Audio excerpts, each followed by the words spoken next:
Welcome to Lila Studios. Today is June 10th, Friday, June 10th, and we are recording episode number 16. We are on fire, baby. Had to get that out of the way. Rip got a new Coke. Just opened it, so it's going to be fun for the next hour. Rip slamming his Coke can down. I still stole the Halloween candy. Is it Halloween candy, listening. Easter candy, or whatever it was? Hey, I'm keeping your daughters so they don't have to go to the dentist. This mic's crooked, for starters. Whispering again, talking I'm down. whispering? The mic's crooked. How's that? It's perfect. Episode 16. Now listen, the entire last show that we put out, probably the whole first 40 minutes was this noise here, Okay. and then chomping on M&Ms. You think we could do just a little bit less annoying this show? I don't know. Let's see. Take a chance. I see you still got the Michael Jackson glove on. People would think we almost filmed two shows in one day, but nope, you still got the same dirty ass glove on. No, this is a new glove. Oh, yeah, it's so new, it's got a big hole in it. Well, I did that when I was talking to your daughters. Hold it up so people can see it. Can you see? Well, it's a remember, that's glove. the camera we use up there. Oh, 5. No, the other way. That Look at way. that. Well, What does that do for you? it's protected my finger up here when I had to get it lanced. So what did you really do? What happened to you? I already told you what I did. I Well, got a goddamn hangnail, and I pulled it out. I did the same thing in high school when I was a pitcher. And then for about a week, the son of a bitch was throbbing. I couldn't even hold a baseball. Are you gonna have any energy today? You seem like you're already just kind of down and out. Well, like I haven't. worn out. Well, you're getting on me about having a Coke, about having get on you. some candy and stuff. I need energy in me. You know. Eat it. It's right there. Eat it. Okay. I didn't get on you. I just said maybe not slam the can down and maybe not do this the whole time. That's all. That's all I said. What's wrong? That's the softest piece of chocolate you could possibly eat. How does that hurt? And what I really don't understand, you've been here for like 2 hours. Why couldn't you do all this stuff before the show started to get your energy up? You wouldn't have got mad then. It's more fun to wind you up and you'd be like the king and just shake your head. This show's starting off with a bang. I feel like this is the slowest start we've ever had. It's hard to eat because my teeth hurt so bad. We just came off a great interview with Diana Perazzo, It's nice that you got her name right. the former Impact champion. I learned today. I thought she was still a champ. Former champion. She's awesome, man. She was on the show. Was great. Last night, way in the wee hours of the night, I put out the one with APOC, Victor, the Space Lord, former WWE Superstar. you put it out on different times because a lot of times you're out getting drunk and you have hangovers and you can't recover. No, it's because I got a wife and kids, Rip. Sometimes I like to spend some time with them, so sometimes I don't get to it until they go to bed. Here's my violin. Father of the year, husband of the year. You probably put some little pills in their food so they go to sleep. Hey, shut up. Did you see my wife put me over on Facebook today? She did? What did she do? She said something about I was a keeper. I work her business. I work my business. I cook. I clean. I do laundry. I take care of the kids all day. I was going to bring my laundry and I could have done it here, but She put me over on Facebook, man. I got it. What's she want? Well, it's our anniversary next Tuesday, so maybe that's what she wants. What is to that? 6 months or what? 6 That'd be months. 8 years, Rip. 8 years and 8 years, and 2 kids. Now, I mean, I got it pretty good when my wife's saying how good I am, and I don't even have a job. You know what I mean? That's pretty. Pretty good, huh? Okay, Fabi ain't got a job. You know, you hang out the house, though. Studios.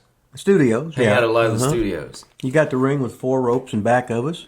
It's looking good. So, yeah, we had the big interview. Go check that out with Victor. And then Wednesday, 2 days after this show comes out, we got the big interview with former WWE Superstar Damian Sandow will be out. Currently, Aaron Stevens on NWA Power. It was a good interview. It was the greatest interview we did that day. Yep, it sure was. Greatest interview. Hey, go ahead and go like and subscribe. How many subscribers do we have now, Rip? Yeah. Was it 8,257 or something like that? Nope, not that high. But it's growing in leaps and bounds. We're currently at 761 subscribers. Holy moly. Lila Studios, Wrestling with Rip Rogers. I mean, this thing is getting huge. Hey, did you see us on the Rene Dupree show? He put that out. Did you see Yeah, that? I had my name spelled wrong at first. I told him, then they changed it. That's why they changed it. Renee had sent me a message saying that it was out, and I said, "Oh, not good rib, Dean Rogers. He'll be happy." Yeah. And he said, "Blame James." So he threw James under the bus for that. So then I noticed about 20 minutes later it was changed with no D. So you can thank me for getting your name right there, Rip. Yeah, I couldn't I? But I ain't. So Cafe de Renee, I mean, don't go subscribe there because he's already got 7,000. We only have 700, so we need those subscriptions. But we were on that show. It's cool. I mean, we're on fire here, man. We're on fucking Hey, you know fire. what else I learned? We No. are now officially international. We've got a subscriber and an email I'll get to later from Israel. Is he from Israel? Israel. What kind of sexual orientation does he have? I didn't ask that, Rip. We have a fan, a subscriber from Israel. Okay. Did he push the button or what? He Yeah, smashed it? he did something that you still haven't done after 16 weeks. Well, they want to ask He all those hit- questions. That he ain't hit right. the subscribe button. I sure hope you come to Little Hey, Life today. Hey, did I tell you the story about? Finally, something. I put a picture of Eddie Munster. You know, it had his wife and his kid, and I said, "Where's the Russian monster?" And I got flagged by Facebook. This is what he wrestles as, the Russian monster. And I asked where the Russian monster was at, and all of a sudden, I've hurt somebody's feelings or said a bad word or something like that. What a world we live in! Unbelievable. Yeah, you talked about that on 5 Photos this week. I Put did? that out yesterday. Yeah, I wasn't going to stop you because it was the first time you talked in 10 minutes in the show, Oh, so I was going to let you go, even if it was the same story you already told, because you had a little life, a little energy. Oh. You look like you're half dead right now. Come on, you got to snap out. Well, of it. my tooth's hurting. I've had some aspirin, but that wore off. You know, I was thinking about the Weasel, how he's in memoriam because he was overexposed on the show. You know, Manny the Weasel Valverde, and you know he's telling this bodacious story about him wrestling Dan Severn and taking a big suplex or whatever like that. And do you think that ever happened? I don't remember it. Well, I think what you're referring to is one of the emails that we got. Oh, okay. Which we can get to that email. We'll get to the rest of them later. So yeah, we got an email from somebody that's saying that the T Weasel, Manny the Weasel Valverde, was up at Geyser Park. Remember we talked about Geyser Park last week? Well, that was the Weasel hangout, you know. Apparently the Weasel is telling stories that he wrestled Dan Severn or something, got body slammed by He him. he must be trying to hustle some little teenage girl, whatever. And he's trying to put himself over like he's a superstar or whatever, instead of just church league softball player. You're going to have to speak up, Rip. I mean, you're at the probably bare minimum of speaking that a real life person can talk right now. Is that right? Is this thing on? It is. Okay. You're talking like better than church league softball. Oh, like it's just like you're at a freaking funeral right now. I got an A in speech class in high school. Well, What did then you get? pretend like you're doing it right now. I got an F, and look how good I'm doing. Shit. Yeah, you're on fire. I'm an baby. overachiever. Means you're an underachiever. You got a lot of gray in your beard. Did you gimmick Seriously, that thing can or you notice whatever? it's a little darker? I have been putting the dark in it. Can you notice? You've noticed, or you wouldn't be saying that. Look good in it. Well, I want a younger, more attractive. So anyway, man. I can tell you right now that I personally never saw T Weasel in the ring with Dan Severn. I think it's a lie. What about you, Rip? What's your story on this? Do you recollect it? I'm thinking. Well, the Weasel, you know, he usually tells pretty good stories. But I wouldn't trust him a lick as far as if it was the truth or not. He'd be geeing himself up, trying to put himself over to get another victim with some young girl or young boy. You know the Weasel. He's been accused of a lot of things, but it's only alleged. So But telling the truth's not one of them? right. Mm-hmm. So the email was from Clint from Seymour. We're saying that Weasel is Clint, full was of that shit. Clint, from Clint Thomas? Clint Thomas, baby. Was that from Mike Seymour, Thomas' Indiana. son? I don't know. You don't know. Well, no, I don't know. Well, you're supposed to Well, fucking so know. every emailer that emails in, I'm supposed to know who their dad is? I mean, that's the dumbest I thing can't help I've you. ever heard. I I'm supposed can't to help know who you. their dad is. Oh, excuse me, caller. What's your dad's name? Well, ask him. That's what I'm supposed to do? Yeah. Oh, you do it. You do it with all the emails that you reply to and comments you reply to. You do it. Email. When have I said an email before? Well, what am I talking about? You said ask him who his dad is. How am I going to ask him without emailing him back? No, you can. I said, you ever seen me send an email? No, I'm going before that. You told me to do. I said you do it. I'm done doing all the dirty work. Oh, okay. Hey, did you see? I spelled subscribble. I spelled subscribe wrong. Put out the Victor interview, and I put subscribble in there instead of subscribe. Can't believe you didn't catch that when you were editing last night before we put that video out. Well, I was under stress last night. I was working so hard, and you have a lot of pain when you're 97 years old, you know. And I'm like the Weasel now. I'm stretching the truth on everything. Speaking of the Weasel, he also bitched about our show. He said that we don't tell enough stories on here. Oh, yeah, he wants to be in all the goddamn stories. We don't do this, we don't do that. Constructive criticism, he said. Oh, yeah. I'll tell you what, though, we've been getting a lot of comments. People think things are good. People thought our episode last week was our best. Well, you told me it was a shits. It was the best one we ever had. I didn't say it was a shits. I said we'll never get on a YouTube where they recommend your video. I said we'd never get on that. I can't. Oh man, I wish I would have had that in my notes. If I would do my, you don't do have any notes. Prepare and research. I took 2 3-minute segments out of there, and you dropped an F-bomb. It was 40. I wrote it down. I think it was 40 times in 3 minutes once, and then 40 sometimes again in like a 4-minute span. So it was about a total of 7 minutes, and you said the F-bomb over 80 times. Well, if you're watching a sex tape, it's a triple X. You get triple X. Well, so this is, if you're allowed to cuss on here, you're going to get some cussing. Well, I mean, if that's what it takes you to actually talk today, then by all means, start cussing again. I'm just going to sit back and... You're going to sit back and what? Wait on you, man. Wait on me? Okay. Yeah. What are we talking about? You're the one that planned everything. I don't plan anything. I need some effort. You didn't do your research. You need a little bit of help about something. I mean, you can't even eat a freaking M&M fast. I mean... Gee, well, you got the mini ones. We got 20 minutes into the show, and you're still eating M&M's, not talking and saying anything. Well, I had the one tooth that was left on the goddamn bottom. Pull it out. You don't need it anyway. That's what I was going to say. It come out 3 days ago. Well, then good. So I got now I just got little fucking like stubble gimmicks. What a fucking rib, start eating Lifesavers or something. Just suck on them. That's what she said. I mean, I said, or whatever. Anyway. What we got going on here? This is the worst show we've ever done by far. Hey, I saw Tony Khan on my phone, and he was saying a whole lot of fucks. Yeah. What an entitled son of a bitch, huh? He does those press conferences, and he... God damn, you can tell he's fucking rich, does what he wants to. Looks like he's on fucking cocaine. What a rib. So you think it helps him, hurts him, or doesn't affect one way or the other? Shit, when you're rich, it don't matter anyway. Yeah, that's wasn't the question. Oh. Week 16, still not answering the question. I didn't say it mattered or if he cared or anything like that. I'm just saying, do you think it helps, hurts, or none? I don't know. I know they're still doing about the same goddamn numbers on their show. So that's TS, the shits. I saw MJF. I didn't watch it, but on the Wednesday night show, they said he wasn't mentioned at all. There was no mention of MJF. Well, goddamn, if you're going to work a fucking program and work a goddamn angle, at least you're trying to do it right. Yeah, I mean, yeah. Mm-hmm. And give him a little credit if they are. That's the way to go. I thought it was a little surprising that they actually would have done it right.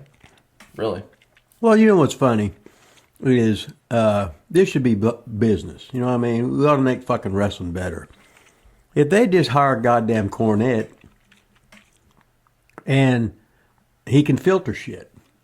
It's goddamn Tony Khan's company and he can play what he wants to play. But somebody like Jimmy they say, oh, this is a great idea. And Jimmy says, short term, it's not. Long term, it's not. Blah, blah, blah, blah, blah. Explain why. If you don't know the who, what, where, was, and why you're doing something, you shouldn't be doing something. There's got to be goddamn storytelling in here. And Cornette could definitely help their program by no matter what, Tony's got final say, but when he need to hear it, it'd be the old thing that I tell the young guys. It's always, oh, I never thought of that. I said, well, how in the hell could you have thought about it? I had to fail and fail and fail and fail and fail and everything before you finally figure it out in anything in goddamn life. So, but Cornette's got all this experience, and I think he could, explain it to Tony, and then Tony, oh, I see it now. Yes, I actually fucking see it. And he don't have to do what he says, but he can maybe go in a different direction or whatever.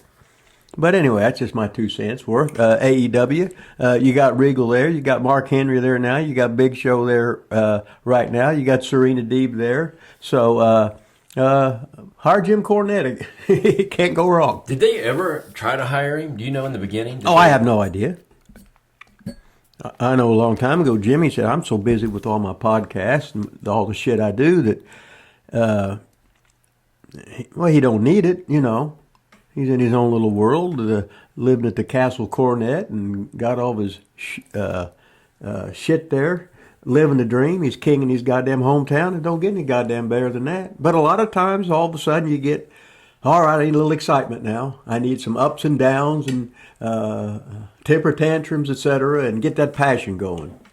And Jimmy can definitely get that passion going on pro wrestling. So would Regal, was he ever booked? Did he book in NXT, or was he just have no idea. Like, I just wonder if any of those guys, because they have those EVPs or whatever they are, the Young Bucks and Omega. My understanding is that Tony Khan is the sole booker and basically show writer or whatever. So I just didn't know of any of those other guys that you just rattled off. Yeah, it's like Vince McMahon. All of a sudden, he'll shit can the TV show and start doing it over. Yeah. An hour before Raw comes on or whatever. No matter what, his is the final decision. You can be up all week working 24 hours a day, which is impossible, but doing it anyway.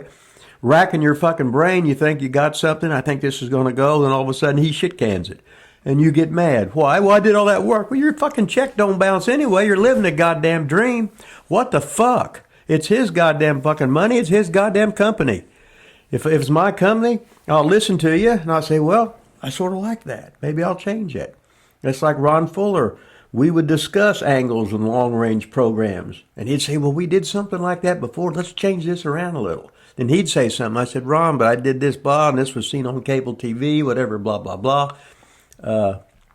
Work with each other and get a better understanding and make a better goddamn product. That's the name of the goddamn game. Because if you're goddamn like a player or a coach and your guy makes it, god damn you feel good. You're living through them. So look at all the guys I'm living through, all the guys that got jobs and everything. I'm prouder than is it prouder than a peacock? Is that the old saying or something like that? But you're going, god damn, these guys work so hard. They did the work, I didn't. I'm sitting here reaping the benefits because I was a little stepping stone for you getting better to your dream. And I'm fucking happy about that. And I'm proud of you and proud of what you become. You say you're proud of me? No, you, the guys that fucking made it, not goddamn you over not here. Not me that didn't make it. That's awesome. Goddamn. Well, you was a fucking school teacher. You never, you could never put the effort that needed because you was busy. Shit, there was people that got signed that put in a lot less effort than I did. I can guarantee you that. Name one. Well, now you're going. I can name one right off the top of my head. Abraham Washington was gone for 2 years, showed up one day and got hired. Didn't do shit. Who hired him? WWE. Who hired him? Johnny Ace. Okay, that's your answer right there. Well, then don't tell me name one. I just named one. Well, he didn't do anything. Well, he was from where? Miami? I don't know where he's from. He's from Miami. Well, wait a minute.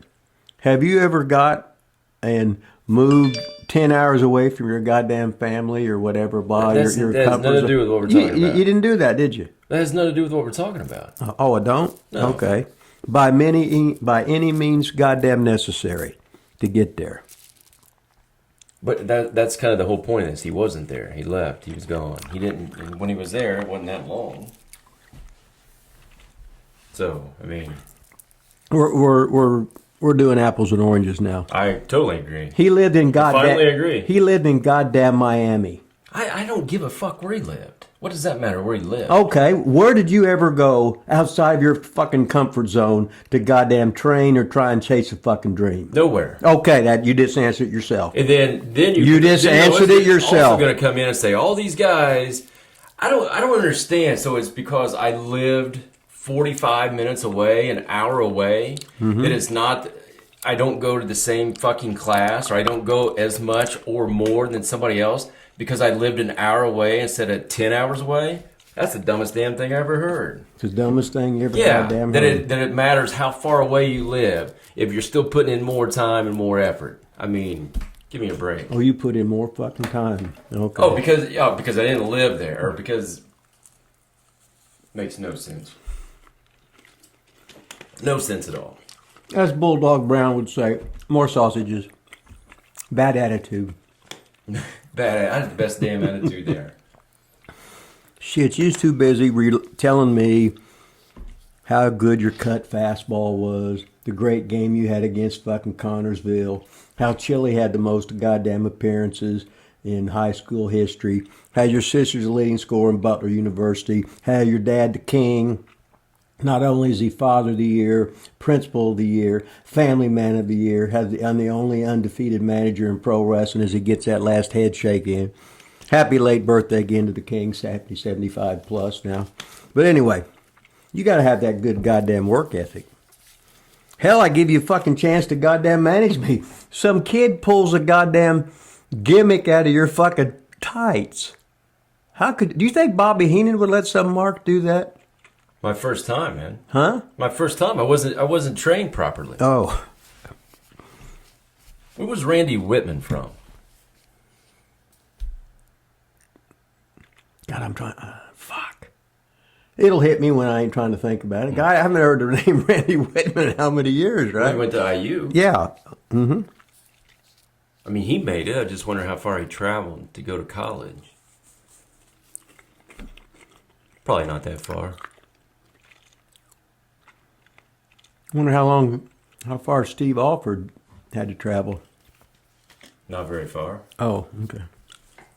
From Newcastle to Bloomington? It's not that far. I think that's a far trip. Whitman was a local boy. That's what I'm saying. That's my point. God, I guess if he was only 45 minutes away, you should have been the first one every day. I was, because I took you. The last one. I was every time, because I took you. Every time. Every time. You know what every time means? It means 100%. Yeah. Oh, okay. So when were we not first there? I took you every single practice that you coached or taught. Every one. Pick you up in the Walmart parking lot. How many years ago was that? God, I just thought about that, the Walmart parking lot. That's right. I was the first one there every time. You think we left before other people left? No. God, I can't remember nothing. What a fucking rib. Then you just talked about the Walmart parking lot, and you said, how did we go? Diet Dr. Pepper. Every single time I got you a Diet Dr. Pepper. You got me a diet? And every single time we had a protein bar. What's a protein bar today? You gave me these. They're gone. You ate them all. I ate them all. That's our last Coke. Holy shit! I ate you out of There's house only and home. one Well, that's pack. why. Well, that's why you're getting shredded, because I'm eating all your food. There's only one pack. I was 231 today, though. But you was 229. But that was your best, wasn't it? 229 last Friday. So today's actually Thursday. So we can tell them it's actually Thursday. So I still got till tomorrow to get back down to 229. It's very possible. You can do it. You're the man. I've got faith. So we might as well, let's get to these other, well, first of all, I was showing you before this. You claim not to know him or her, Hal Johnson? No. So I don't know if you noticed this, but there was a T Weasel stalker. Now we got a Rip Rogers stalker on YouTube. Hal Johnson went and looked at your one of your matches on there and said Rip was hot in pink, was one hot wrestler. Well, I was. Excuse me. If he's You told me you never said that. I didn't say what? Earlier you said I don't say excuse me. Oh, okay. That was the Vicky Guerrero, right? All right. Well, hell, I was in the prime of life. You know, now I'm old and decrepit. Don't look very good naked. He also watched your bodybuilding show. If you guys haven't seen these, go to your YouTube channel. We've got old matches. I got a lot more to put on. Rip was also in a physique contest with Macho Man Randy Savage. I was in like 4 of them with him. Well, one on our channel. We only have one on our channel. And Hal Johnson said that you looked really good in that little Speedo thing, too, or whatever it's In my called. posing trunks. Posing trunks. I'm not sure that's what he called Well, hell, it. he should have showed up and offered me money, and we could have turned the lights down low, and what could have happened? But I had a big wad of cash. What the fuck? So speaking of emails, if you got an email, the Lila Studios, Lila Studios at gmail.com, and we will answer them on the show. I tried to go through some comments, but I had to do the one because he said Rip was hot. You think Hal I could put him on my Just OnlyFans? Just, I think it's what is it called? OnlyFans. Yeah. Oh, OnlyFans. Okay. I think you would. You get the snippets out during that, or what are you doing that thing? Oh, hell yeah. Do you? Get that helicopter How going. much money are you making? Well, Helicopter. yeah. Well, That's not what I heard. Googled something and it showed how much money I made that year or whatever. Yeah, but not since OnlyFans. Well, that was the kayfabe money. You know, like you get hot bitches on it, they're making millions of dollars. Got another email from Ben Hameen. You know Ben Hameen? Yeah, and Ben Hameen of the Pops. Pops from Bender.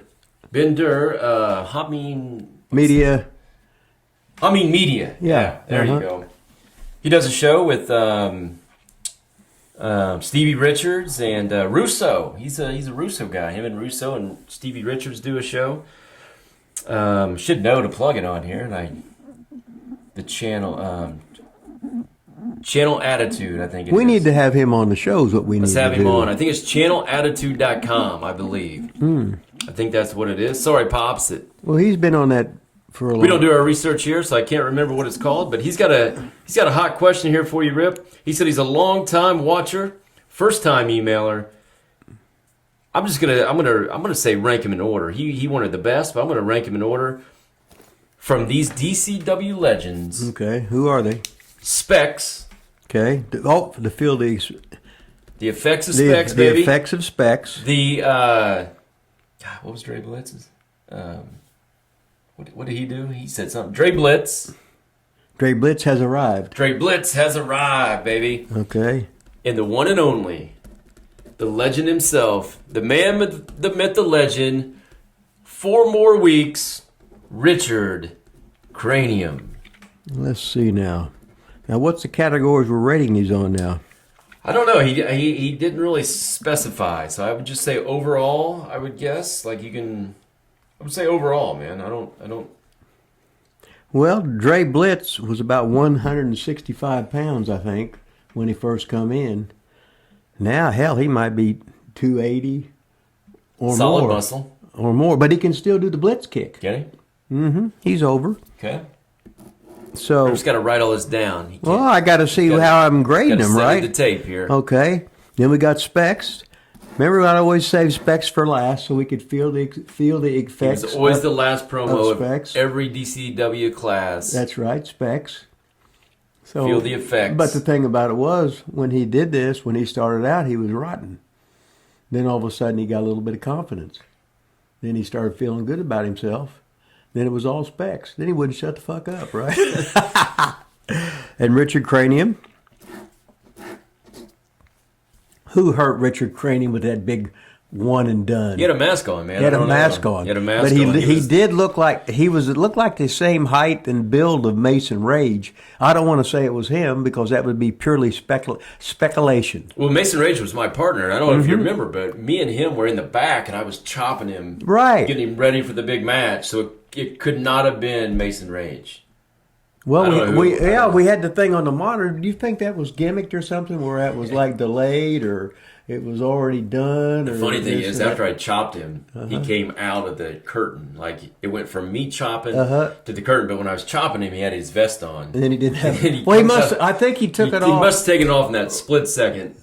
Or maybe it's the other way around. Maybe he didn't have it on when I was chopping him. And then he comes out of the curtain with the vest on, baby. Okay, so let's see. I'm gonna have to give the overall title to Cranium. Ooh, Richard Cranium. There you go, Ben Hameen. Number one choice. He was money. Richard Cranium, man.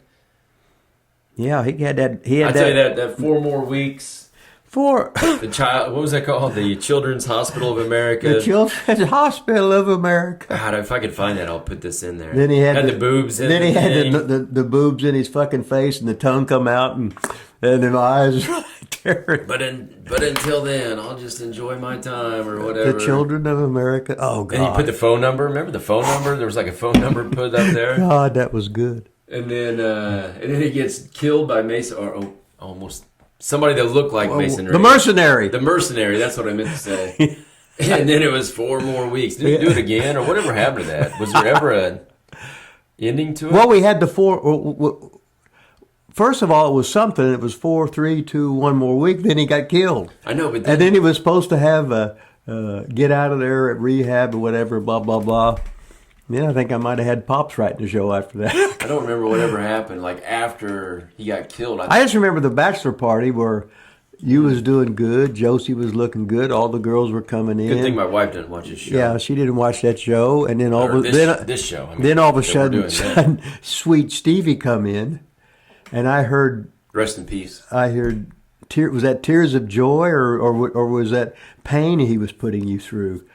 I don't know what it was, but it was your bachelor party, right? My bachelor party. All the DCW girls had me in the locker room. And doing Sweet a little Stevie. dance on me. I was blindfolded. Was you handcuffed? I was not handcuffed, but I didn't know. They brought in Sweet Stevie, played my nipples a little bit, gave me a big kiss. Then they pulled the blindfold off. Was there any tongue involved? No tongue. Okay, You know, that's always a he plus. kissed me another time. It was against Mason. Me and Mason Rage against him, and remember he was Anthony Bravado's partner. That was funny. And he jumped up and gave me a big kiss on the lips. That was awesome. That must have been good. Who was doing that shit then? Oh, I don't know. I think that wasn't a TV show. I don't think. Oh, okay. It was the greatest ever, It wasn't was it? the greatest ever. Sweet Stevie, baby. All right, so there you have it. He ranked Richard Cranium number 1. Mm-hmm. We got one last email, so we'll just go ahead and get to that while we're here. This comes from Ben, Iran Ben, something. This is our Israel. Here's listener. Ron Ben. It's been number 1, the chic number 1. So basically, he wanted to know your top 5. I know you don't like doing top 5s at all, stuff like that. Man or woman, top 5 people you train that has a soft place in your heart. So we know in reality you're a big softie, even though you like to play a character that's not like that. Give us a couple people, man. Just some people that maybe went from I don't want to say rags to riches, but Well, the rags to riches are the guys, not the fucking Brocks that come in and he's making $5,000 a week to learn. Yeah. But the guys that fucking come from across the border, couldn't get a goddamn job. They have 4 guys in a 1-bedroom apartment, whatever, didn't have any goddamn money, was hiding from the law, etc., just to try and to achieve a goal, to reach a dream, and all of a sudden they become WWE superstars because of them, of taking the chance, of going balls to the walls and refusing to accept no for an answer. And a lot of them guys wrestled, a good 10-year run in WWE, and it don't get any fucking better than that. But I remember I used to have the morning classes, and Santino would be there, which he had a job for a long time. Armando Estrada would have a job there. JTG, Serena Deeb, Mike Mondo, all these guys would come in. Buster Balls, they all come miles and miles and miles away from home, did whatever they had to do to get by, and rewarded with WWE contracts. And it's like Serena's went from wrestling to a performance center coach, and she wanted to go back to wrestling again. So now she's you can see her on AEW, and she's probably as a lady the most polished performer because she's got the experience. She understands it. She trained with all guys, and she's not there busy trying to get her shit in. But anybody that come through the doors, and I helped them get in there, I was proud of all of them. And some guys, were the smaller guys. They really had to be fucking special to goddamn make it because the big boys were so enthralled with everybody being 6 foot, at least 6'2", looking like half-ass Mr. Goddamn fucking Universe. And if that's what the leader of the industry wants, you're going to have a better chance of getting in by looking that way. So anyway, that's Gianna Peraza, we talked to her. She did everything on her own with the Damian Adams School, and then let us know. And you guys can watch this when it comes out on YouTube. Basically, said when she got signed by NXT, she was bored because it was like starting over because she was in basically the beginners class. So those aren't the people that really, not Gianna, but the people that were just signed with no experience, sent to NXT in the beginners class is totally different than. If you're a guy with the passion, it's basically a kick in the fucking balls to you. It's basically a fuck you. Oh, here's some guy, he got cut in the NFL. Yes, he's got great athletic ability, and you can tell he's diligent and he's hardworking. But if you ain't got that goddamn passion, you ain't gonna fucking last. If you do, they're kissing your motherfucking ass or whatever because you're asking for a shit sandwich. Yeah, guy's getting fucking signed. What's the reason? Oh, he's 6'2". Well, we got new TV in China, so we need some Chinamen. Or whatever it is. But this is the business you chose to fucking be in, and that's the goddamn fucking the way it is. If you don't like it, go into goddamn baseball or tiddlywinks. Hell, I don't know. Be a professional gambler like the Weasel. T-Weasel. Hey, speaking of T-Weasel, we got, I want to get to some territories. We're going to get to territories. Oh, we need to yeah. get some wrestling stories in. And you can get your, definitely ICW here in a second. One thing that came to my mind, I remember when I was a kid, you had sent some pictures actually to my house. Mm-hmm. And I also remember, I think, reading about it in a magazine, possibly. And we really haven't talked about it too much. I think Florida, I believe this was in Florida somewhere. And you were having a feud with Austin Idol. That had been for Southeastern. That was the Pensacola territory. So that was basically Pensacola, Mobile, Dothan, Montgomery, Birmingham. So who was running that? That was Fuller's, Ron Fuller. That was Fuller? Okay, so Pensacola. So tell us a little bit about the that territory. I know we've hit on it, but the Austin Idol feud, Austin Idol in general, he was always one of my biggest. I loved Austin Idol. I thought he was awesome. What it was like working with him give us a little background on that. Well, Idol was definitely over in that area, and I learned a lot from him. I learned to wrestle even less in the match to get things over. The less you do, the better. The more pantomime you have, the more intensity you have. Looks like there's going to be a goddamn fight, threatening to do something, instead of guys just saying, "Oh yeah, I got to get my 12 moves in." Fuck your 12 moves. Every baseball game's different. Every basketball game's different. And when the Warriors played the Celtics and the Celtics beat them, they were down a half, and the goddamn Warriors come back in the third quarter just like they always do, and they actually got ahead and then ran out of gas and got the shit beat out of them. But every game is fucking different. Every wrestling match should be different. Well, I come to see this signature move. Fuck your signature move. It didn't work. The guy has fucking worked on it. He knows what the guy wants to do. It should be like a contest. You should scout your goddamn fucking opponent.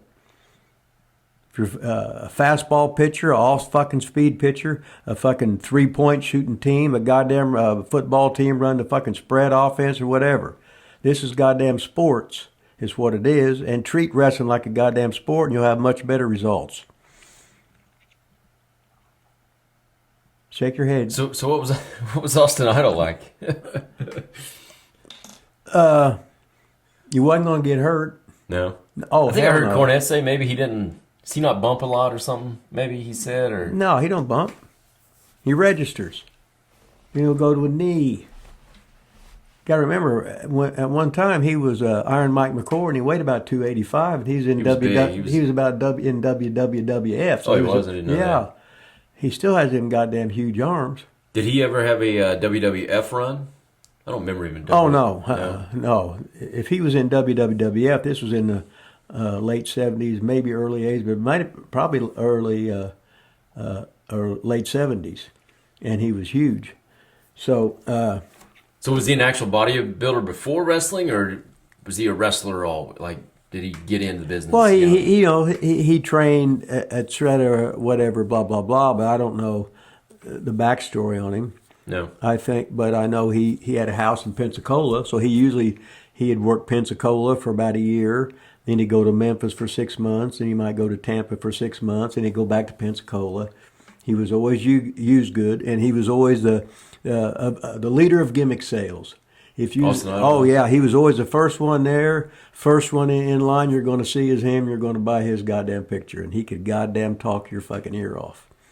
And in the ring, we never had a fucking problem. We hardly ever touched each other. If I'd take the bump, I'd oversell the son of a bitch, and I had the valet with me, so it's always a 2-against-1 situation. So it's always it was real good. I remember Ron Fuller. I was working. I was going to work for Ole, so I'm actually moved to Atlanta and was working a cage match with Fuller. We sold the cage match out in a loser leave town. And Fuller was so fucking happy. No, we got a special court order, a special stipulation. We're coming back for one more time. So we just did it again. Now, we didn't sell out the second time because they've already seen it. But it was really, really good. So we got an extra week out of it, made the goddamn money. And I was happy, Idol was happy, and Fuller was happy. So what the hell? And then the next time I come back to Fuller's, it was like 3 years later.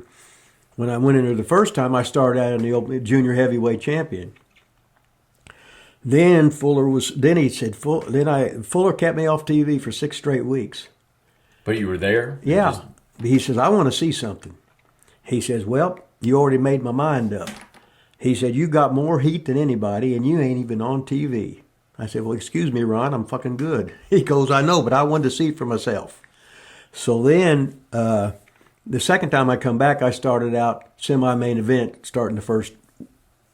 I worked my way up to main event. The last 10 weeks, I worked with Austin Idol. In the meantime, I had like loser leave towns with Jacques Rougeau, a couple other guys I can't fucking remember right now. But the Pensacola territory, it was on fire at that goddamn fucking time. So Fuller, he always knew how to run a wrestling business. So didn't the Grahams run Florida too, or was that? Okay, we're talking Fuller's in the Panhandle. Okay. Pensacola over. It was Jacksonville, or yeah, not Jacksonville. God damn it, the thing on Highway 20 there, like you're going towards fucking on the Gulf. I can't think of the town right there, but they only had the Panhandle. Fuller did, and then Eddie Graham had the rest of Florida and the Bahamas.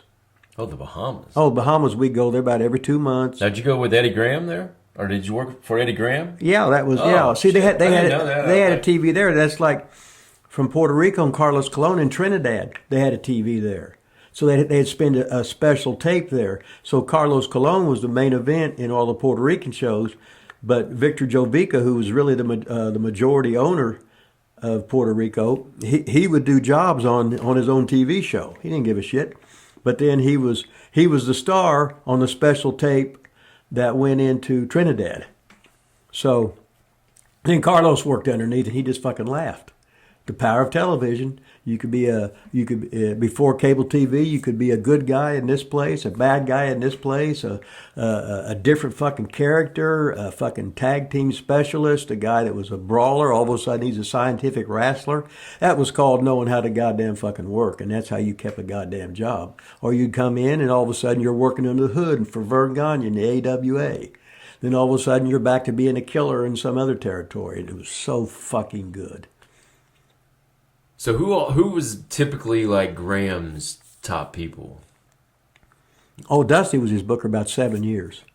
Dusty was. See, Dusty learned under the Funks. And when he left, though, wasn't that kind of the downfall? Well, what happened was Dusty stole all the guys that he had a good track record with. Because Eddie Graham was like a goddamn... a lot of times he was president of the NWA. This sumbitch was so smart. And I think he had like an 8th grade education. But he was one of Buddy Rogers' boys.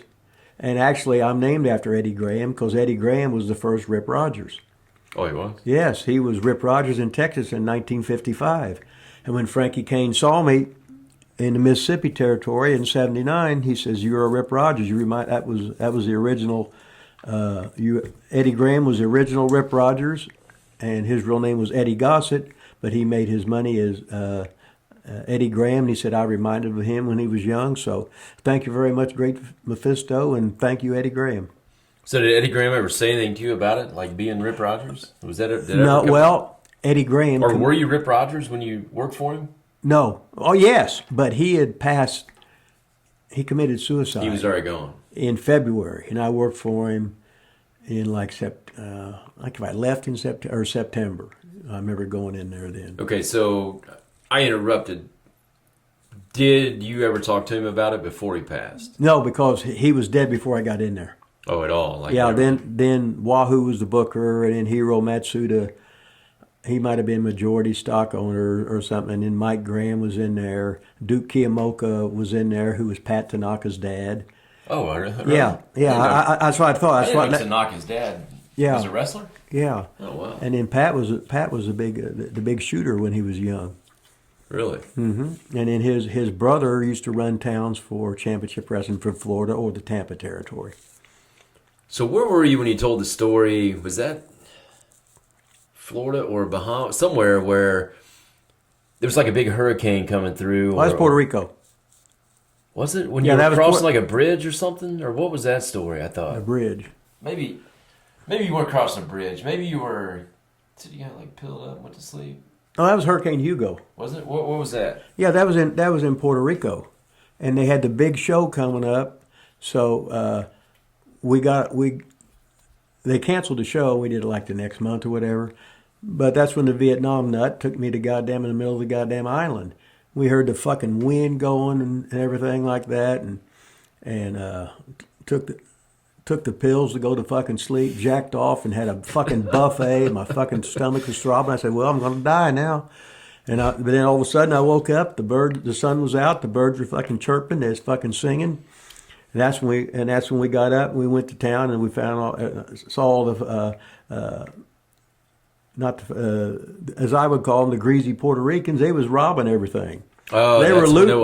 They were looting. Remember, yeah. That's when the cops ran them off. Then the cops started looting. The National Guard ran them off, and we're sitting there. He's fucked up on dope. I'm shaking my head. I said, "This is awesome. I ain't never seen anything like this before." God damn. Who was driving the car? Do you remember? Oh, he was. Oh. Yeah, because I remember he had like a car, but it had like, I call it an armor-plated car, because they had trees across the fucking road, and he just hit them. Boom. Now, they weren't big trees, they were little trees, and they just fucking, just plow right through that shit. Living in America, don't get any fucking better. You know what's so funny is you can tell stories about, like, different fucking countries, different fucking places. Guys, you see their faces and you can't remember their names, or you see them and they can't remember you. Then you start telling stories. Was you there? Oh, hell, that was you. I couldn't remember who the hell it was. Yeah, I had some guy tell me on TikTok the other day that he had called John Cena, and John Cena didn't remember me. Because I beat John Cena, and I let everybody know that, of course. Yeah. I said, well, no shit, he didn't remember me. It was 20 years ago. He's wrestled thousands of people since. He probably didn't know my name at the time. He sure as hell is not going to know me 20 years later. Don't know where I was going with that, except for he said, were you there? Like, don't really remember. Shit. You've wrestled with so many people and seen so many people. Yeah, somebody will start a story, and they'll start telling some story, and I'll go, wait a minute. That ain't what fucking happened. I said, I was fucking there, motherfucker. Well, you and Deanna had the same thing today in our interview. She was like, no, my first hour was here. And you said, no, my first hour was 5 years ago. Because I wouldn't have put the pressure on her and Mondo to do it unless I knew she could have done it. And she had probably 5 of them before with Damien. Yeah. And I said, look, Mondo's just thinking it's fucking Damien. Let him call the goddamn match and get with it and it'll be fine. Because I was trying to get Mondo over. They just looked at him as Mike Mondo. Yeah. They didn't look at him, as being a fucking wrestling god. So now the guys looked at him in a different, they respected him more. And they knew I can be as good as him someday. Hell, Mike was in goddamn WWE and in Madison Square Garden when he was in his early 20s. And of course, he got strike 1 and you're out. Well, everybody else gets strike 122 and they're still fucking there. But then again, if you want to get in the wrestling business, remember, life ain't fair and nobody said it was. So be prepared to get that fucking speeding ticket and get a life sentence or whatever. So we better get to ICW just a little bit if we can come up with something. So I had a guy on YouTube say, "Hey, I need some ICW stories." He must not listen to the show since we I guess talk about somebody. I guess we've had an ICW show and we're plugging Joe Stassi in the fucking ICW fan page or whatever like that. So obviously he ain't listening worth a shit. Now is he from Southern Illinois? Yeah. Okay, it's from Southern Illinois. So we had the WSIL TV, we had Marion TV, and we had that was the Harrisburg TV. And at the time, this was before cable TV, so ICW was the king of Southern Illinois. Because our TV come on late at night, about anywhere from 11:30 to 1:30 in the morning. You never knew because they'd slide an old movie in there or whatever. But we had a fucking rapid fucking fan base. I remember we went into one. Goddamn, I can't think of that. We had a show 4 years in a row, once a year. It was sponsored by some school or whatever, and every year they sold all the fucking tickets. It was just fucking unbelievable. But everybody in Southern Illinois, they would travel. We'd usually be there probably 5 days out of the month, and it was a happening. We went to, I'm trying to think of that buffet. We'd eat that as soon as we got over the guy. In Carmi, Illinois, they had some kind of buffet. It was so fucking good. And when we was in Southern Illinois, I remember we had the record. We had 16 men in a motel room. That was the record. Oh my God. 16 Just trying men. to save money or what? Yeah. It was just to do it. Just to do it. It's a fucking game. And Miser paid for the motel room. This is probably about 1980. And 16 people. And so we had the baby faces, the heels. We had the ring crew in there and a couple of local announcers and everything. I remember waking up and I said, "Ha ha! I made it, son of a bitch." I remember one Thanksgiving, I spent Thanksgiving dinner at my buddy's house around the gym in Marion, Illinois. I had a can of cold green beans for Thanksgiving. And Wow. I was by myself, worked out all day in complete fucking silence, and remembered all that fucking shit. When you're in the wrestling business, it's a goddamn adventure. Wow. So I'm on TikTok here, Rip. Uh-huh. So we don't typically do this, but I'm on TikTok live. Uh-huh. We got about 7 or 8 minutes left in this show. So somebody on here said that you had aged well. Fuck, you don't ever age goddamn well. Said you'd aged well, man. Father Time don't... I'll tell you what, people on YouTube saying you're hot, people on TikTok saying you aged well. Well, that was the plants I had where I was paying them money to say that. Yeah? Yeah, I look like I look like a goddamn 68-year-old motherfucker that got hit and run, left for dead. The knee ain't his, got neuropathy in his feet, and the fucking hips ain't goddamn I had his. lost it, but I think somebody and all said my they teeth had are knocked out. I think yeah. they had Don Owens. They said they trained by Don. Is Don Owens a trainer? No, Don Owens is the goddamn promoter from Portland. Oh, Portland, yeah, Oregon. yeah, got it, yeah. I think he was asking about a Don Owens story. Oh. Somebody else asked about Ricky Morton. I know you wrestled Ricky Morton. Yeah. We just saw Ricky Morton in West Virginia about 6 months ago or whatever it was. Mm-hmm. You guys always get along? Seem like you got along? Yeah, everything? he's just a down-to-earth Nashville hillbilly. Got that southern drawl. See, his dad, Ricky was smart in the wrestling business because his dad was Paul Morton, who was goddamn Jarrett's referee for years and years. He was called Bald Eagle. And this is in probably the late 60s, early 70s. But, so Ricky's a second-generation wrestler. So his son is a third-generation wrestler. Wow. So mentally, they understand the goddamn business, and they're not really intimidated by it. And they don't get really upset because it's all a fucking rib. And Ricky Morton made a lot of goddamn money as the Rock and Roll Express. Now, how did they get together? Do you have any idea? Did they know each other like coming up, or somebody put them together? They had worked. Well, see, Robert Gibson worked with his brother Ricky Gibson first when he broke into business, right, yeah. and I think that he's from Mobile, and I think they used to set the ring up and stuff and play in the ring and everything. But he had been into Memphis, I don't know how many times, and in the southern, there used to be so many territories. That's like you could live in Nashville and work the Knoxville territory, work the Nashville territory, or work the goddamn Memphis territory. Then they could go down to Atlanta for a while, or go down to work for Culkins in Mississippi, or work for Tampa, or shoot over to goddamn Charlotte and work for Crockett's and not really travel that goddamn much. But Ricky Morton was around for goddamn hell. He's still fucking working. Oh yeah. Still making goddamn money.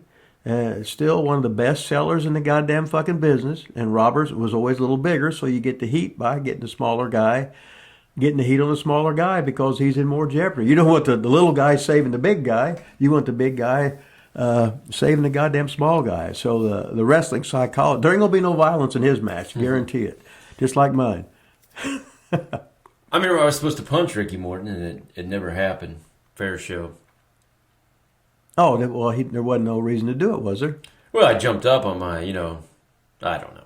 So, Adrian Streets, we have matches on the channel. Uh-huh. Live Studios, Wrestling with Rip Rogers. I've been putting some old matches. Been a little slow lately. I apologize for that. I got a bunch more to put out. One of probably the highest viewed match is you and Adrian Street, the one I have on there. Somebody on here just asked about Adrian Street. I don't know if you've ever really told an Adrian Street story on here before, have you? I don't feel like we've talked about him too much. Well, besides, we'll do a little 1 minute synopsis thing or whatever we do. But I come in and I'd been in Fuller's, and Robert Fuller, I talked to Robert. He said, well, you and Brenda against Adrian and Miss Linda, because they turned Adrian babyface, see? So I worked with Adrian 6 months every day except 2 days. wow. The program was so good, so successful, got over so much with the fans, and me and Adrian, I just left after that. I couldn't follow it because, you know what I mean? Like last time I started at the bottom and worked my way up and then left on top. This time I came up right underneath the top slot, and then like on the spot shows, me and Adrian were going on last. I remember the first night in goddamn Chattanooga, Fuller ran it. He put me and Adrian on semi, and then he and Bob Armstrong were on last. And he said, boys, that was my fault. I'm sorry. I let my ego. Really? Yes. He knew that we were fucking hot and they could see him and Bob the next time. You know what I mean? But to understand that fucking business, a lot of guys half-ass. A lot of times guys get knowledge and they don't spread it. They want to keep the goddamn fucking secret to making money. They want to keep the secret how to stick a knife in somebody's back. All the secrets of goddamn wrestling. And in any business, everybody loves you until you start doing them better than them, and then they hate your motherfucking guts. So that's like years ago. If you was a mask guy and they brought another mask guy in, that meant you didn't have two mask guys unless you were going to work a mask against mask. Yeah. And if you were a black guy in the territory and they brought another one in, you knew you was fucking leaving. You know, I mean, it was just you had certain amount of fucking things, and these were the unwritten rules of wrestling, which nobody likes to speak about. But you don't have 6 quarterbacks on the Colts either.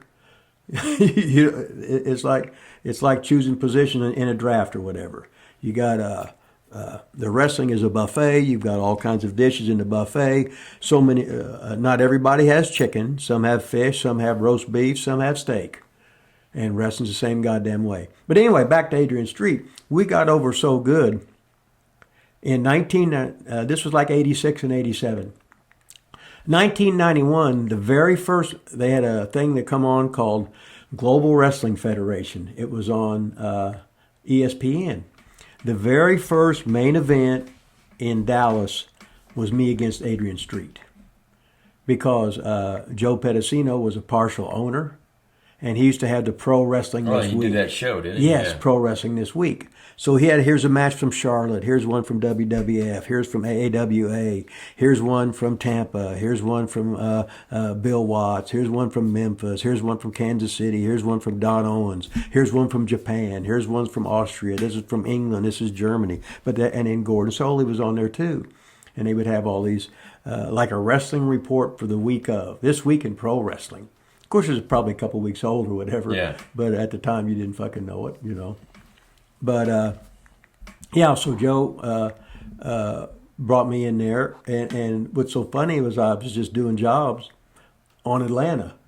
But I was going to be one of his main 4 of heels. It's called the Cartel. It was Scotty the Body. It was Mankind, Cactus Jack. It was Mike Shaw, who was Muck and Sing. And me. And I remember Atlanta said, well, don't you get on TV and knock us? I said, I'm just having a good goddamn time. If you don't want to push me, that's your goddamn fucking business. Yeah. I'm out here fucking loving being a fucking pro wrestling. So you're doing WCW at that time? Yes. And then a couple of years later, I did fucking WWF. I was doing all of them. Didn't give a shit. And was doing cornets. Didn't give a shit. All you need to know is who am I with? What do you want? How much time do you goddamn need? And I'll burn everybody out and fuck you. Yeah, you guys had the cartel. You guys had the boss that I always wanted to know who it was. You'd never tell me. Well, we never knew. He wasn't a real person. Right, it wasn't. I'd always ask you. It was like you were like it might be King Carl. Yeah, it was like remember when Ole was doing the thing with Sting? Well, they finally said it was Flair under the fucking hood. It was total bullshit. Yeah. They go, well, who's Ole said, hell, I don't know. I just did it as a fucking rib and then just went with it. Yeah, you guys wasn't he called the boss or something? What was he called? The cartel guy. Yeah, it was the boss. You're right. I'd always say, who's the boss? Because I think you were in Seymour at that time. Weren't you living in Seymour then? I'd see you at Crossroads and wanted to know, because that ESPN show came on like after school. In the afternoon, yeah. I'd get home from school and watch it. And what's so funny is like, what it is, they had a woman like Dixie Carter sank her life savings in it. Some woman that fucking lost her. I told her, I said, honey, you made your money in real estate, lose it in real estate. These motherfuckers, they'll take all your fucking money and you'll be out in the fucking street again. All right, this guy keeps asking about the Moondogs. I was always intrigued by the Moondogs. You ever wrestle the Moondogs at all? No, I was on a lot of cards with them. They worked hard, but they had so many Moondogs that the Moondogs... Originally it was like Larry Latham and... it might have been Lanny Keene, who was cousin Junior or cousin Jeff. Oh, yeah, I think yeah. Because he worked at Dale Mann's too. Larry Booker. Yeah, they had a lot of guys. I remember the Moondogs were so like over in Memphis. And then they came up to WWF and just got killed, like jobbed out. You remember that? I didn't. So as me seeing it, I was like, yeah. What the hell is happening here? Like, how can you go from just killing everybody being scared of you in Memphis, and you go to WWE and it's just like you're nobody. Well, it's like Vince used to get NWA guys and make them. He wouldn't push them, even though they were great workers and had a great track record. He'd pretty much take them where they were over and just destroy them, just to fucking do it because he could. But he'd pay them. Yeah. Garvin said he made more money in his life refereeing. Yeah. And he says I can't sing and dance. And I told him I'm a wrestler. He said I can't do this other stuff.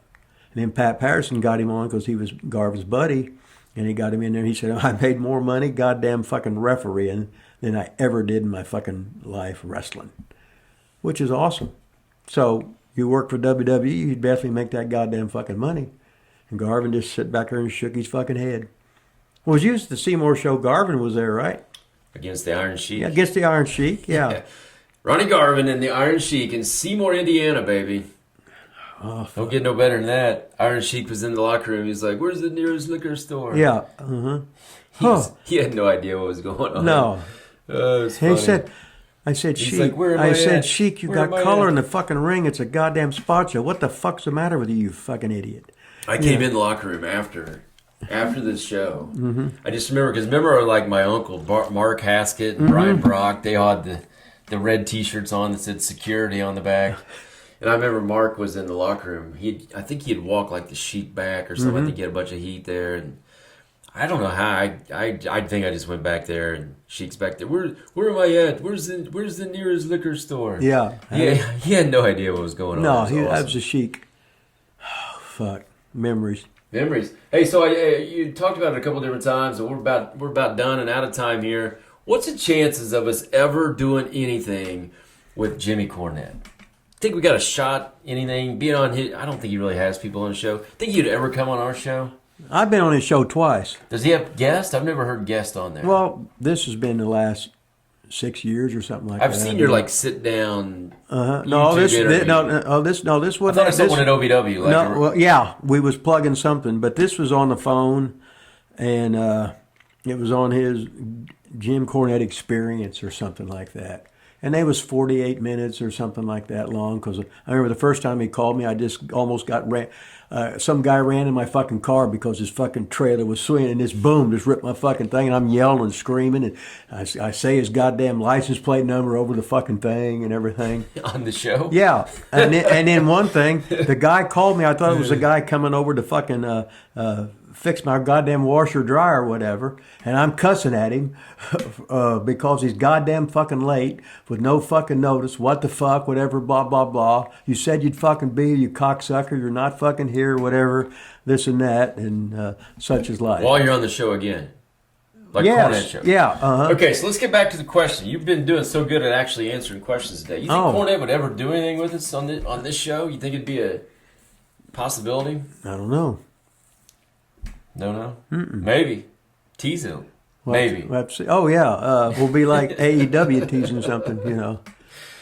There's a big teaser, folks. Rip said, I don't know. Maybe. Well, what do you get excited for? It's either yes or no. Right. Said loudly or softly, it still means the same thing. Same thing, huh? Yeah. But I can't see him getting on other fucking shows. He's busy putting himself over. I know, but we've got 700 and some And subscribers. he's got 297,000. I think he just hit 300. Did he? I think.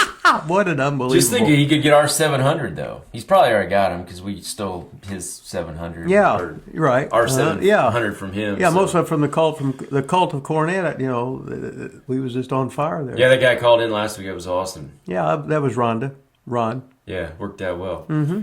What else you got, Rip? You got your book to plug today? We're about out of time here. You got anything to plug? Well, T-shirt, you know book? I'm always plugging T-shirts at ProWrestlingTees.com. Hustler Rip Rogers T-shirts, and plugging my book, Wrestling with Rip Rogers, on sale now at Amazon. Amazon.com. So follow us on or subscribe to YouTube, Lila Studios with the Hustler, or I don't even know our damn channel, Wrestling with Rip Rogers.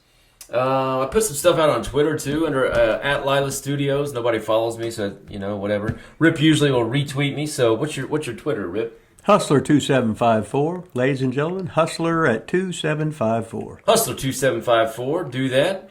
If you're out there in TikTok land, go follow us on TikTok, and then go subscribe to YouTube channel. Email. Got the T-shirt on. The Lila Studios. T-shirt from Trips, baby. .com. And it looks brand new. Is that a new shirt? No, I was just in the bottom of my drawer. You just don't wear it much, huh? Nah. You know me, I put a T-shirt on, 3 months later I take it off. Rips. Whether I need it or not. So when you see this shirt in 3 months on this show, it's because he never took it off, and it'll finally be faded. Thank you, Triple H, for sending that to him. Maybe if we could get Tony Khan to send him an AEW shirt. Well, we could, but I'm banned there, so. Oh, yeah, I forgot. We need to get. Yeah, Jay Cargill keeps texting me. He said, you need to come to a show. And I said, no, I don't. I put heat on her, right? Yeah, I say, no, I'm banned. Yeah. Let's petition, get the ban lifted off Rip the AEW. So was that a good enough ICW show? It was great. I don't know. Yeah, that guy, whatever that guy's name is, that commented about we need to do ICW stuff.